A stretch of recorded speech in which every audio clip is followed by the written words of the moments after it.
Wave-Gotik-Treffen, 33rd edition, Sunday, is it Sunday? Yeah. Sunday the 24th Yeah.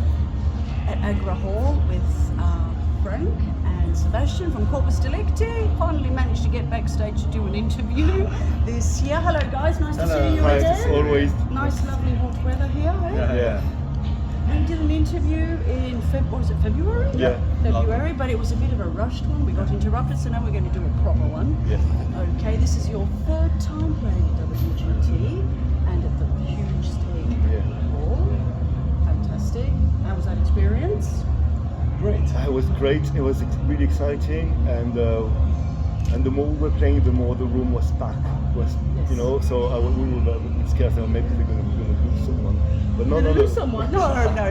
This is I'm kidding, the biggest stage. yeah. It's like the biggest stage. Oh yeah, because of the timing. We were playing at 5. We weren't sure was the big packed, and it was. So it was a really good surprise to play in front of packed.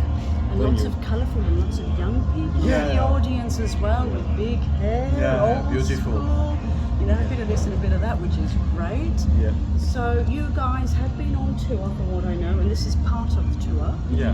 Okay, you played Portugal, I think. Yeah, as well. last You played last week. No, it was like 3-4 weeks ago. No. Okay. So in general, you guys have been very, very busy this year. You've been doing quite a few shows. You came to London, as I mentioned earlier. You got rudely interrupted at the previous interview. So this is the last show of your tour for now? No, we have a nice one, last sold-out show at home in Nice. You're going to Athens as well, aren't you? In October? Yeah, but that's something separate. Yeah. It's because Athens will be in October, so we have quite a long break for ending the season next week. And that was a real challenge, Nice, for us, because it's a new venue, a big one, like 500 people. That is good. And we didn't really think that it would be sold out. We hoped so, and it has been sold out since 1 month already. So that's really nice for us to play a sold out gig in our especially hometown. in your hometown. Yeah, because I don't know if you say that no one is a prophet in his own country. Is there an English? Is there an English equivalent? Yes, but I understand what you say. So it was really. I mean, even to play was complicated. To play in this venue was complicated. Okay. Is it because it's a new venue? Oh, because we hadn't the right contact to book the venue. Anyway, it was easier to play in New York rather than in our own town. In your hometown, I find that odd. Okay. And so when we reached to do that, and we managed to do that, and in the end they called Sebastian like 2 weeks earlier, 2 weeks before, saying, "Oh, we didn't do any sold out this year. You're the first band." So, well, they should have you back, shouldn't they? Obviously. We're happy and really excited about that. Okay. And then after that, you're having a summer holiday. Yes, kind of. To Greece. I think not this time, but we're in. Okay. So you have a break, and then you're back in October. Now I wanted to ask you guys, your comeback album, like full-length album, which I personally think is fantastic. Every song is like, you can listen to it all. Everything has something to say. Yep. And it's a very deep album. Okay, you did want to talk to me about that the last time we spoke, but we got interrupted. So this album, how long did it take you guys to record this comeback album, and in general the whole idea behind it? Because obviously as a band very, very popular in the 90s, you know, you're releasing some new material now in 2020. It was released in 25. Okay, so that's like 25 or so years later. Yeah, 30.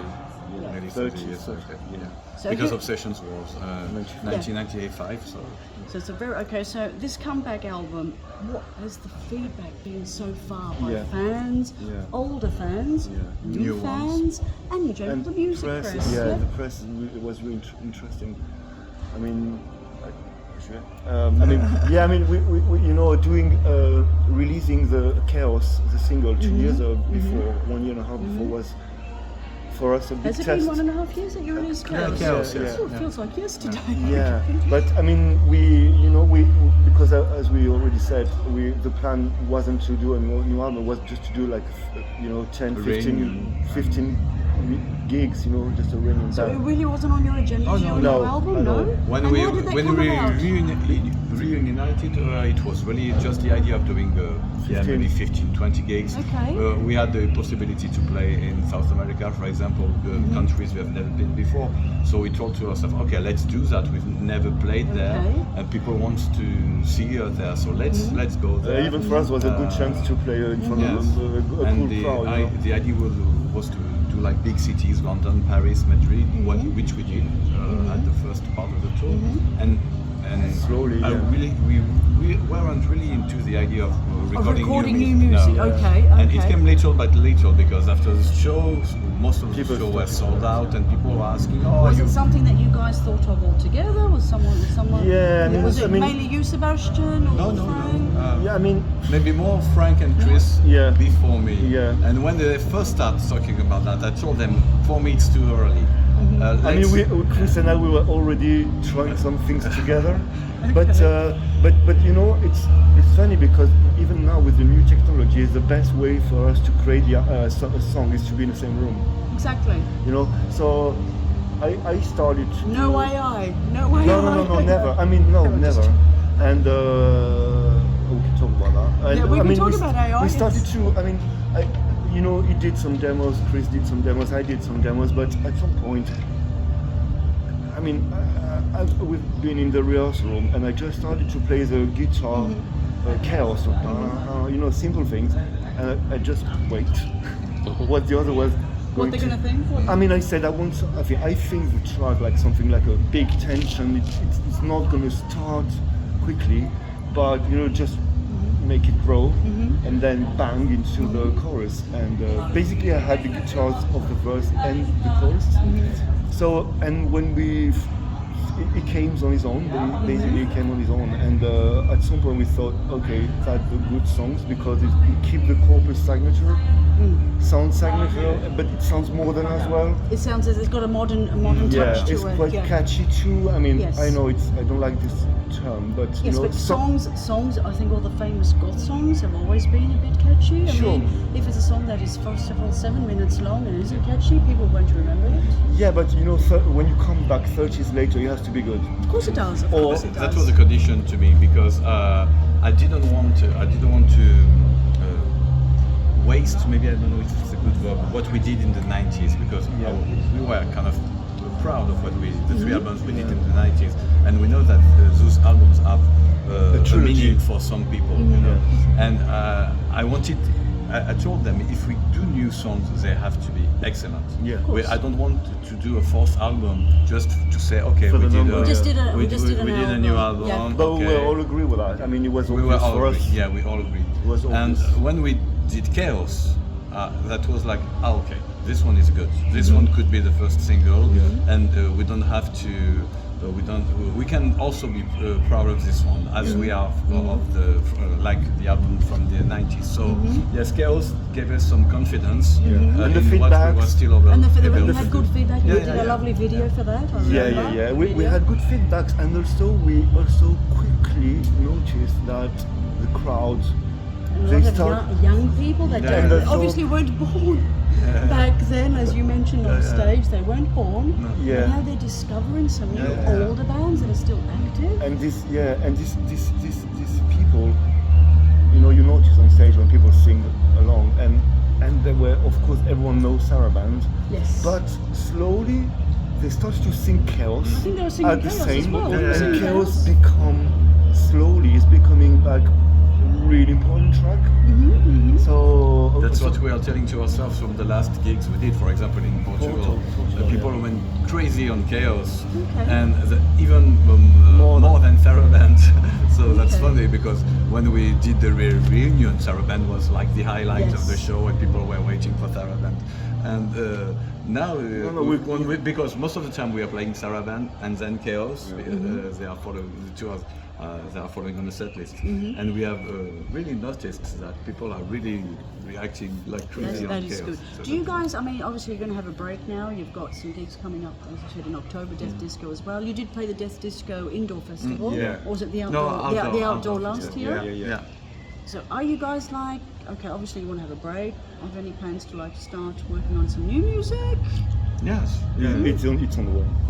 A new song's on its way. Yeah, Look forward to that. some beats, some ideas, but same. We don't want to put too much pressure on the shoulders. But I mean, You all collaborate. You write the lyrics, Sebastian, Yeah. and you write the music. I mean, I think the funny thing is the same process, but the only thing I'm controlling. I don't like the story. No, it's about because of the production. Yes. So it has to sound more modern. Of course it does. Which we did with Liminal, but maybe we could go a bit further in some ways, but we don't have to be another band or boring with boring Well, songs. that brings me to my next question. Do you guys would you think of like doing like a dance remix of one of your songs, like a dance remix just for the dance floor? That's this kind of thing we would like to do it. You know, okay, we'll look forward to that. Yeah, because it brings songs somewhere else, so that can be interesting. Yeah, club is cool. Okay, I'll ask another question. We won't be too long. Okay, obviously this is your third time that you played at WGT. It was 3 years ago that you played. Yeah, 3 years ago at I call it Torby. Sorry, anyone gets Torby is Australians. I can't say the name. It's So. like in Australia we shorten everything and we just say like Torby. So if you remember it, Torby. Okay, you played Torby. How can you compare your experience to WGT, let's say, then or more now, from back in the 90s when you guys played the first time when it was much smaller? Yeah, in the 90s, I was talking about that with Chris. I don't have any memories of the gigs. You don't? Okay, was it here at Agra? No. We never played in Agra. Every time we played, the venue was bigger and bigger. Okay. No, Chris told me it was in a really, really small venue that they don't use anymore, I think. Okay. Or I think, they used it for a part of the Pogo festival. Oh, the work too. Yeah. Oh, okay, that's a smaller venue. Okay, This is a small one. yes. So I don't really remember that one. The one 3 years ago that was really nice because the venue was beautiful. Yeah, the venue was beautiful. Torby is a very nice venue. Yeah. But comparing to tonight, I would say that people were maybe a little more into it tonight, comparing to. I think that. Obviously, more people are knowing us 3 years now ago, than 3 years Obviously, ago. because you're very active and you They were curious to see us. I mean, they never seen us before. But even us, we were just touring in some ways.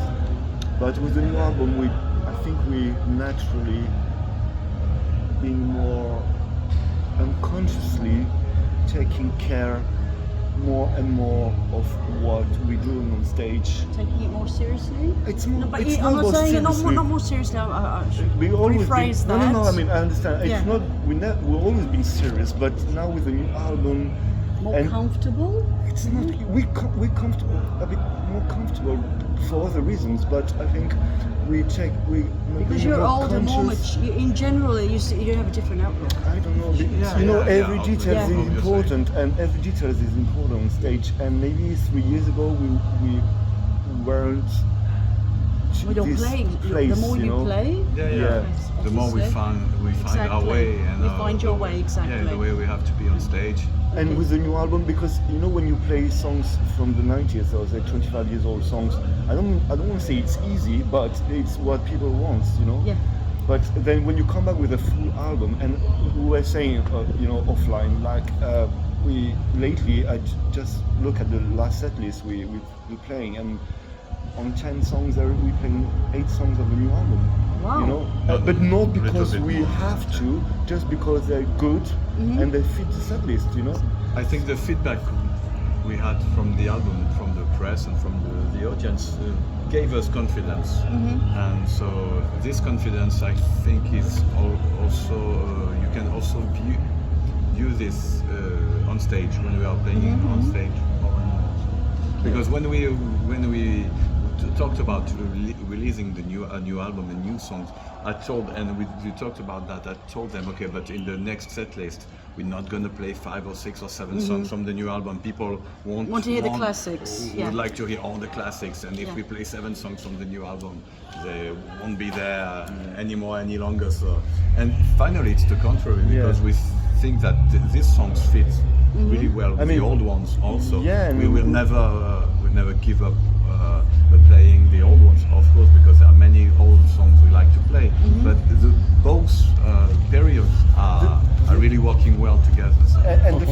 when we released Room 36, we had a really crazy feedbacks as well. So it became as well a proper single. Okay. Do you think, Frank? Do you think, Frank and Sebastian, that the fact that you guys made videos for those songs also helped? Yeah, sure. and we really take care of the video. Very interesting videos. Yeah, Have you guys yeah. got any other videos in the pipeline? Not for now. Is it something you guys enjoy doing? Yeah. You do enjoy doing videos? I'm really involved in the making of the videos. Do you think that the visual side is as fundamental as the music? Yes. Nowadays, And what's really funny nowadays is, for example, in the 90s, we only did the video for Twilight. It was so complicated to do videos in the 90s, and the Twilight video is not the best video on earth, but it has its atmosphere. it has the 80s atmosphere and kind of what we were in the 90s. So I'm happy this video is existing.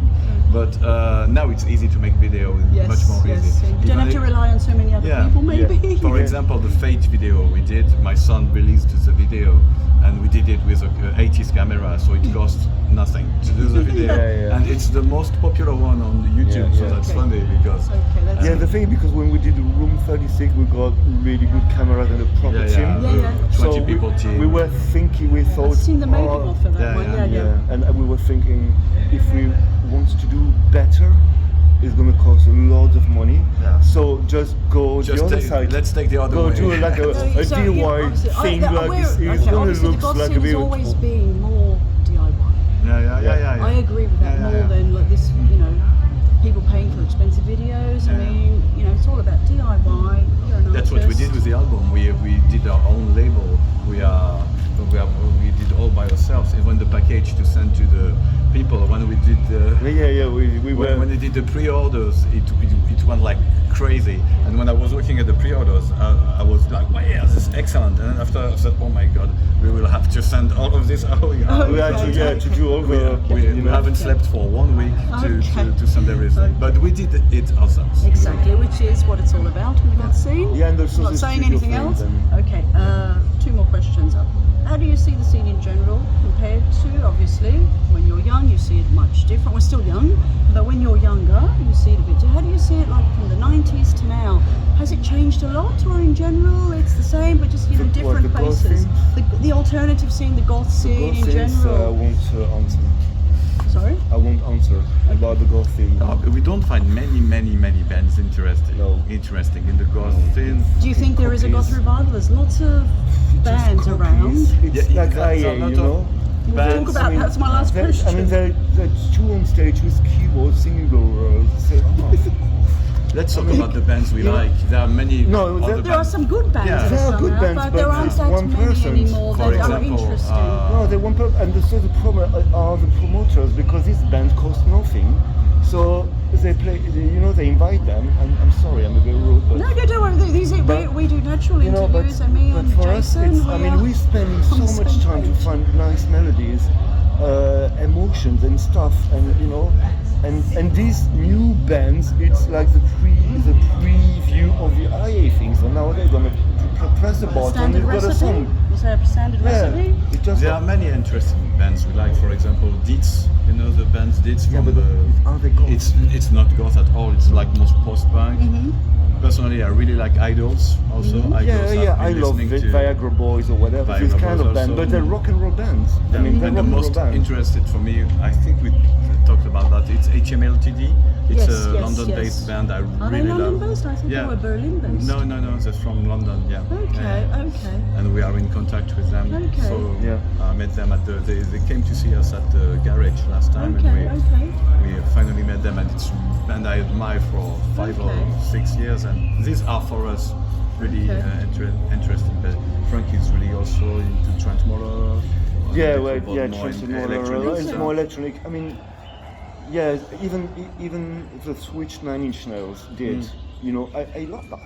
We love 9 Inch Nails. I love too. We love 9 Inch Nails. But it's So we want to have people playing music, not AI. Coachella, the gig from 9 Inch Nails was crazy. The thing who changed, to go back to the question, the thing who changed, in the early 80s after the punk, so everyone said, okay, we can do some music, so it's cool, and they were really creative. So it became a new wave, cold wave, synth wave thing, but everything was really interesting, and everyone was really involved to buying a machine. That was new. It was new, and There was more of an that's it. artistic approach to it. Yeah. And now, and after this era, I mean, I switched to another kind of music because, like, I went into more Massive Attack, Portishead stuff because they were creative. And in this genre, I don't think there are unfortunately, many there is a lot of creative bands. AI, and there is a lot of same old whatever. Yeah, but that band that I won't name, but they go on stage. I mean, it's all in backing tracks, and they don't play. We met, for example, Duct Tape. They are lovely people. Yeah. And We were on the bus with them the other day. yeah, Okay. and we finally they played Nice, and we were playing outside of Nice when they played. So I haven't met them before. Oh no, you did. I was there. Yeah, I wasn't there. You did. And we met them like 1 hour ago, and that was really nice chatting with them. And this is a band. Yeah, self-fans kind of band are interesting, but I mean, it's but like there are not one many. person. If you talking about Because really everyone can gothic do band. music themselves now. Yeah, it's exactly. like everybody is a musician, Yeah, everybody is you've a got model, you've got a phone everybody's and a you're a DJ. photographer. It's crazy, but there's nothing we can really do about it, is no, it? no. You're just going to stick to your guns and Yeah, like whatever you like. again, the problem is about promoters. I mean, if they pay for that, everyone's gonna do that. If they won't pay for that, I mean, maybe people are gonna think, oh, maybe we have to do something a bit better. But if you press the button and you play a fucking big festival, it's fucked. We're going to put a big pop that. No, we won't. Okay. No worries. Okay, a little last question. Is There's the- also AI services. A lot of bands lately I have noticed, as obviously I write reviews, which I like to think about when I listen to the music and then write my review, or on a festival, a lot of AI reviews.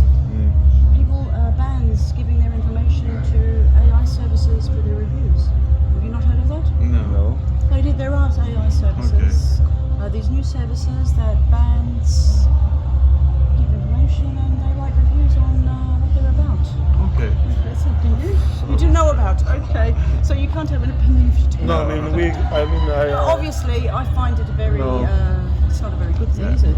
We tried AI in the Chaos video. We used a little bit some, but Yeah. it was the first steps of AI. So we were like, oh, a little bit Sounds excited. exciting. Exactly. And yeah, but also the process, it wasn't like to be fake. no, I mean, no, it's like a about new toy. faking. We If wanted If to it's try going to it. help you a little bit Yeah, in yeah, some yeah. things, it is It helpful, was but not like- to do everything. No, But no. I'm not using it, never. Never, in but we music. have decided never, not to use it anymore. Never. We did this like, never. okay, it's a new toy. Let's try what we can do. with that. Last week, because I was trying to start like a remix on one of the songs of the album, and just for fun, because I had an argument with one of my friends coming home, talked to me about this IA Suno, something like that. Yes. So Yes, anyway, I put like my MP3 things into the AI thing just to see. And in the end, I was looking at my studio and all my machine, and I say, why I spend all the fucking money into that? Because I'm useless. I mean, it's useless. And then it did like I did 1, 2, 3 attempts, and then I noticed the sound was the same. There's no soul, nothing. And but the sad thing is because we're kind of old, so we can make the difference because maybe using AI as a tool, or maybe you can think, okay, maybe I need a bridge here, I don't know what to play, and this can help, in some ways. But nowadays, the 20 lazy people, they're gonna, you got a phone, you photographer, you press a button and you make a song. Do you think this is going to destroy the music industry? It's already destroyed. It's just I'm not a question talking about of time. tomorrow, like in I don't about know, 10, 20 years. Yes. Maybe not destroy, but I think Yeah. it's going to deeply change The way people are consuming music also. Already that's happened the anyway, thing- That's hasn't happening it? anyway also. I already saw a video about someone, not government things, but they were saying on a platform, already 50% of the music were made by AI and by rich people. Okay. So That's, I mean, it's now. So I think in 2-3 years. A proper artist has always been niche, because some artists are famous when after they died, but it's going to be worse. It's going to be worse. So you guys keep playing. No, we do. Okay, we're going to wrap it up so we can go and enjoy the rest of the day, and you guys have a break and relax. Are you going back to France tomorrow? Tomorrow. Yeah. Tomorrow, so you're not even going to enjoy the rest of the festival? No. No, okay, so it's a short stay. Okay, it was lovely talking to you. Thank you so As always. much. Thank you. Thank you Looking again. forward to hearing new music. Yeah. A new show in London maybe at the end of the year, maybe next year, whatever, Never we'll know. see. And yeah. Okay, we'll call it a wrap here, everybody. See you soon. Thank you. Give me the